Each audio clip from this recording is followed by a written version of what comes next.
Hello， 大家好，这个是我们家大年初一的晚餐。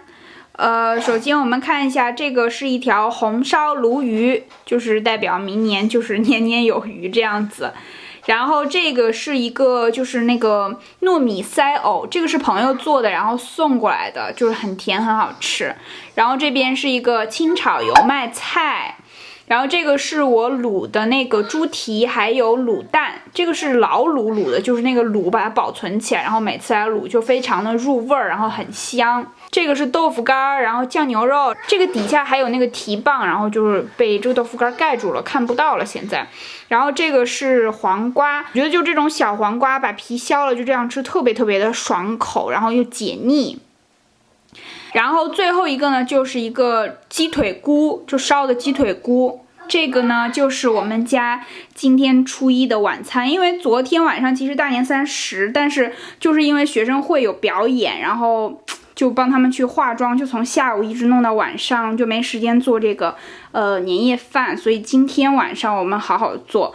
今天中午我们已经吃过饺子了，然后今天晚上呢，就主要的是吃菜。好了，那祝大家在新的一年里面呢，身体健康，阖家欢乐，万事如意。好了，我们下次再见吧。Hello， 大家好，现在是我家的小饭桌的时间，然后这个是我们的晚餐，这个是一个炒青菜，应该是叫油菜花吧，我也不是很确定。然后这边是一个辣椒炒肉，这个辣椒炒肉要买那种辣椒比较薄的，然后炒起来会好吃一些。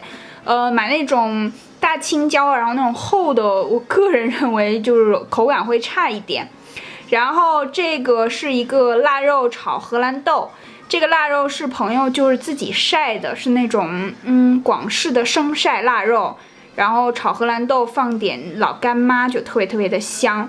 然后主食呢就是米饭，然后我这边吃的是一个小米粥加那个chai seeds， 就是那个亚麻籽还是奇亚籽吧，我也不是很清楚。因为我现在在减脂期间，所以晚上就是不能吃太多油腻的东西。其实应该是不要吃碳水化合物的，但是这个小米粥也算是碳水化合物，但是比那个精米要稍微好一点吧。所以这个呢就是我们今天的晚餐。这个呢是对于黑眼圈比较严重的女生，如果你这个地方明显有那个青的那个位置，你用它遮很好。而且呢我这个地方有斑，大家可以看到，所以呢我用它遮也特别好。我觉得它特别像液体油漆的感觉，就是它不是那种很厚重的质地，但是它的遮盖力又非常非常的强。